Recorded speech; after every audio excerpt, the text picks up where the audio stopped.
ചില കാര്യങ്ങൾ കാണുമ്പോൾ ചില കാര്യങ്ങൾ പറയാതിരിക്കണത് എങ്ങനെയാണെന്ന് ആലോചിച്ച് പോകുന്നത്. അതുകൊണ്ടാണ് ഇപ്പം ഇങ്ങനെ ഒരു വീഡിയോ ചെയ്യുന്നത്. ഈ UDF എന്ന സംഘടന അല്ലെങ്കിൽ UDF എന്ന രാഷ്ട്രീയ പാർട്ടി തോറ്റായിരുന്നെങ്കിൽ അതിന്റെ പൂർണ്ണ ഉത്തരവാദിത്തം ആര് ഏറ്റെടുക്കേണ്ട വന്നേ? അത് തീർച്ചയായിട്ടും VD സതീശൻ ഏറ്റെടുക്കേണ്ട വന്നേനെ. അല്ലെങ്കിൽ VD സതീശനാണ് തോക്കാനുള്ള കാരണമെന്ന് കോൺഗ്രസിലുള്ള പലരും പറഞ്ഞേനെ. കാരണം UDF എന്ന സംഘടന തോക്കാനും അതിന്റെ ഉത്തരവാദിത്തം മുഴുവൻ VD സതീശനെ തലയിൽ കെട്ടിയേൽപ്പിക്കാനുമായിട്ട് വെയിറ്റ് ചെയ്തിരുന്ന പല ആൾക്കാരും മുതിർന്ന നേതാക്കളായി, അത് കോൺഗ്രസിലെ മുതിർന്ന നേതാക്കളിൽ പല ആൾക്കാരുണ്ട്. നമ്മൾ പല സാഹചര്യങ്ങളും അങ്ങനെ ചില സിറ്റുവേഷൻസ് കണ്ടതാണ്. പക്ഷേ VD സതീശനെ നമുക്ക് എന്താ പറയുക, അത്രത്തോളം എഫക്റ്റീവായിട്ട് പറയാൻ പറ്റുന്ന നേതാവ് VD സതീശൻ തന്നെയാണ് ഈ ഒരു വിജയത്തിന്റെ പിന്നിലുള്ളത്. അപ്പം നല്ല രീതിയിൽ വിജയിച്ചതിന് ശേഷം പല ആൾക്കാരും VD സതീശനെക്കാളും ഞങ്ങൾ കുറച്ചുകൂടി ബെറ്ററാണ്, ഞങ്ങൾക്ക് അങ്ങനെയുണ്ട്, ഞങ്ങൾക്ക് ഇങ്ങനെയുണ്ട്, ഞങ്ങൾക്ക് എന്താ പറയുക ഒരുപാട് പേരെ സപ്പോർട്ടുണ്ട്, അല്ലെങ്കിൽ സീറ്റ് കൂടുതലുണ്ട്, അങ്ങനെ പല കാരണത്തോടെ എന്താ പറയുക VD സതീശൻ ഞങ്ങൾ തടയണയാണ്, അല്ലെങ്കിൽ VD സതീശനെക്കാളും ബെറ്റർ ആൾക്കാർ ഞങ്ങളാണ്, അല്ലെങ്കിൽ ഇവരാണെന്നുള്ള നിലയിലോട്ട് കാര്യങ്ങൾ കൊണ്ടുവന്ന് വെക്കുകയാണ്. അതൊരിക്കലും നല്ല കാര്യമാണെന്ന് എനിക്ക് തോന്നുന്നില്ല.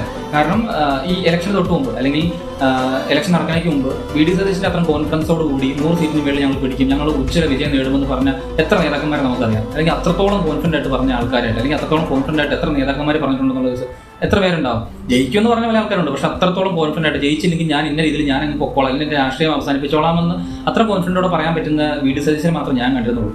അപ്പോൾ തീർച്ചയായിട്ടും ഇനി അങ്ങോട്ട് കേരളത്തിൽ നയിക്കേണ്ട ഉത്തരവാദിത്തം അത് VD സതീശൻ തന്നെയാണ്. അതായത് നയിക്കേണ്ട ഉത്തരവാദിത്തം VD സതീശനാണ്. ആ നയിക്കാനുള്ള കാര്യങ്ങൾ ഏൽപ്പിച്ച് കൊടുക്കേണ്ട ഉത്തരവാദിത്തം പാർട്ടിക്കുള്ളതാണ്. അത് പാർട്ടി ചെയ്തില്ലെന്നുണ്ടെങ്കിൽ UDF എന്ന സംഘടനയുടെ എല്ലാവിധ ക്രെഡിബിലിറ്റിയും ഈ ഒരു ഇലക്ഷനോടുകൂടി അല്ലെങ്കിൽ നിങ്ങൾ എടുക്കുന്ന തീരുമാനത്തിൽ തീരും എന്നുള്ളതാണ്. VD സതീശനാണെന്നുണ്ടെങ്കിൽ അയാളുടെ അല്ലെങ്കിൽ അദ്ദേഹത്തിന്റെ വീക്ഷണങ്ങളും അല്ലെങ്കിൽ അദ്ദേഹത്തിന്റെ അഭിപ്രായങ്ങളും കാര്യങ്ങളൊക്കെ ഒരുപാട് നമ്മൾ കണ്ടെന്ന് കേട്ടതാണ്. തീർച്ചയായിട്ടും നല്ല രീതിയിൽ മുന്നോട്ട് കൊണ്ടുപോകുന്ന കാര്യത്തിൽ ഒരു സംശയമില്ല.